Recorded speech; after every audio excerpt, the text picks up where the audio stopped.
l'un des grands volets de l'année de terminale en philosophie, et plus globalement dans l'histoire de la philosophie, c'est bien celui de l'articulation entre ces trois notions que sont la conscience, l'inconscient et la liberté. Et évidemment que je ne peux pas aller en profondeur dans une vidéo d'un quart d'heure, de 10 minutes, au sujet de l'articulation de ces trois notions. Donc l'ambition de cette vidéo, elle est assez modeste, c'est de vous donner des éléments de problématisation, des éléments de contextualisation philosophique en quelque sorte, très rapides, pour pouvoir comprendre les enjeux des questions qui gravitent autour de ces notions. Alors naïvement, on va définir la liberté soit comme l'absence de contraintes, soit comme autonomie. Dans le premier cas, un individu serait libre dans la mesure où il échapperait à tout ce qui pourrait entraver sa volonté. Être libre signifierait alors pouvoir agir sans rencontrer jamais dans son action d'obstacles s'opposant à mes fins. Et souvent, c'est de cette manière-là que vous définissez la liberté dans vos dissertations. Mais bon, essayons d'aller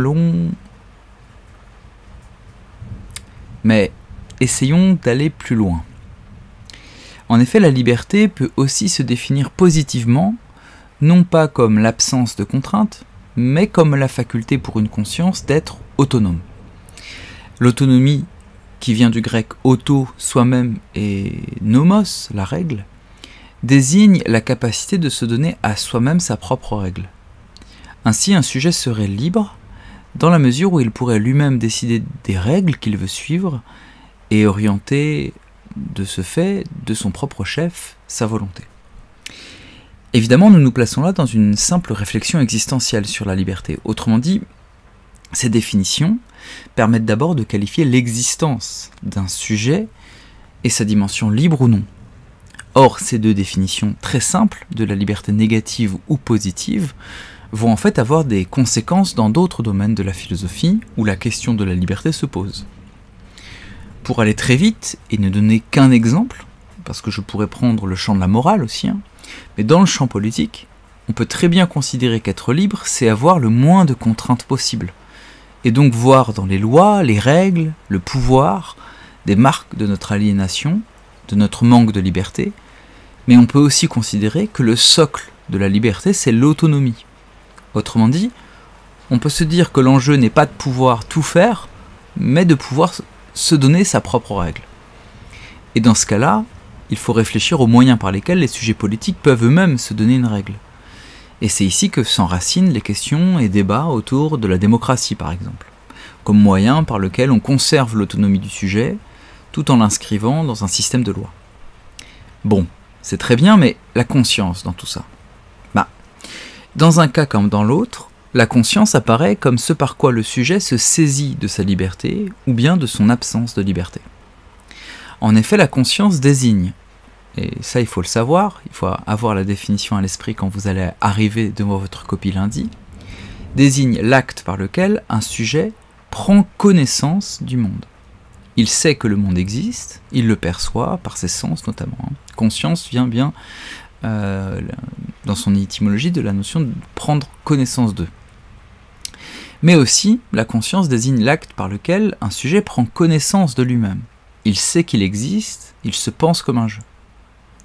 On distingue ici la conscience immédiate et la conscience réflexive. Quand la conscience est seulement l'acte par lequel le sujet prend connaissance du monde, on parle de conscience immédiate. Quand la conscience est l'acte par lequel le sujet prend connaissance de lui-même, on parle de conscience réflexive. Je précise ici que je parle d'acte par lequel, ça ne veut pas dire qu'il agit vraiment, ça veut dire l'acte par lequel, ça veut dire en gros l'acte de pensée, quoi. La pensée par laquelle le sujet prend connaissance de lui-même. La conscience réflexive me permet de savoir que j'existe, que je suis moi-même. Ainsi, c'est par elle que je suis capable de me saisir de mon identité. L'identité, ça désigne en effet le caractère de ce qui est un. Pour le dire autrement, l'identité est ce qui fait que je suis très exactement moi-même. Mais alors, quel est le rôle de la conscience réflexive dans cette identité ? Bien, c'est simple. La conscience réflexive me permet d'unifier mes différentes pensées, ce qu'on appelle mes états de conscience en philosophie, mes souvenirs, mes émotions, mes sentiments, sur un même socle, un même support, un même sujet. Subjectum, en latin, ça veut dire jeter en dessous. Et donc le sujet est ce qui est jeté dessous mes différentes idées, mes pensées, mes affections, et ce qui en donne l'unité. Vous pourriez très bien considérer que chacune de vos pensées, chacun de vos sentiments, chacune de vos émotions sont disjointes, différentes. Par exemple, peut-être qu'à une époque, vous étiez amoureux de telle personne, et aujourd'hui, vous n'êtes plus amoureux de cette personne. Et donc, vous pourriez penser que, étant donné que vos états de conscience sont très différents, vous n'êtes plus la même personne. Et pourtant, vous considérez qu'il y a une unité en dessous de cette différence. Eh bien, cette unité, elle est saisie par la conscience réflexive. C'est elle qui produit l'unité de vos états de conscience. Bon. Or, si cette conscience réflexive me permet de savoir que j'existe, elle est aussi au fondement de ma liberté. Il y a là un lien important entre conscience réflexive et liberté. En effet, pour être libre, il faut nécessairement que j'aie non seulement conscience de ce que je fais, mais encore de pourquoi je le fais, et même de pourquoi je veux le faire. Ainsi, une volonté libre semble fondamentalement attachée à une conscience claire des motifs qui nous poussent à vouloir ceci ou cela, et à diriger notre action vers ceci ou cela.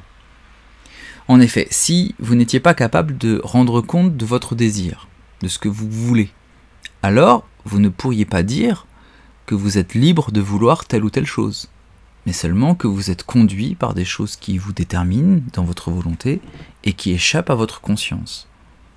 Vous seriez alors, en quelque sorte, le jouet de votre désir.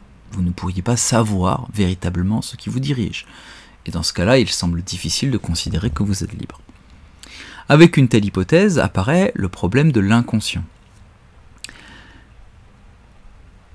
L'entrave à notre liberté ne se situe en effet pas nécessairement en dehors de nous, sous la forme de lois, de règles, de principes que nous devrions respecter pour vivre en société. C'est souvent un aspect que vous explorez rapidement dans vos copies. Elle n'est pas non plus nécessairement liée à l'existence d'autres consciences qui, comme nous, veulent des choses et donc s'opposent à notre propre volonté. C'est aussi un point que vous explorez souvent dans vos copies sur la liberté.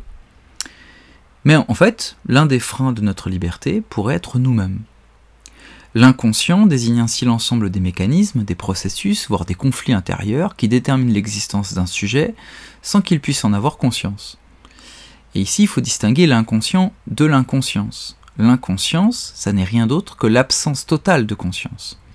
L'inconscient, lui, n'est pas conscient, le sujet l'ignore par définition, mais détermine la conscience de l'intérieur. Il y a quand même des processus, il y a des mécanismes, il y a des choses qui se passent, c'est simplement qu'on ne les saisit pas, c'est pas qu'il n'y a rien.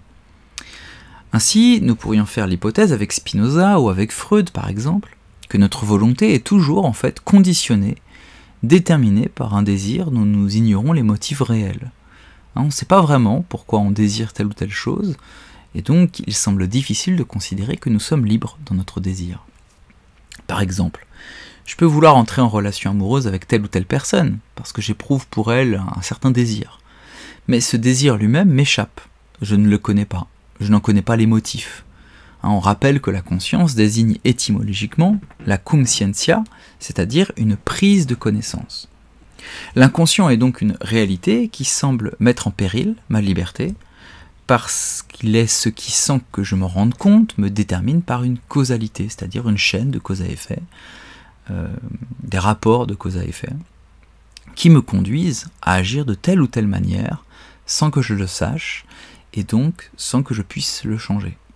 Il y a là tout un volet de la philosophie, faire considérer que pour se rendre libre, il faut en fait se saisir précisément de cette part inconsciente qui nous échappe. Il faut réussir à la ramener à la conscience pour comprendre les motifs réels de nos comportements et donc peut-être les maîtriser, ou en tout cas en avoir une plus claire conscience. Alors les références utiles pour ce trio de concepts. Alors pour le débat autour de la liberté politique, vous pouvez aller voir du côté du conflit entre les positions de Hobbes et de Rousseau au sujet du contrat social à la base de notre vie politique. Pour le lien entre liberté et conscience, vous pouvez aller voir ce que raconte Sartre et sa doctrine de l'existentialisme.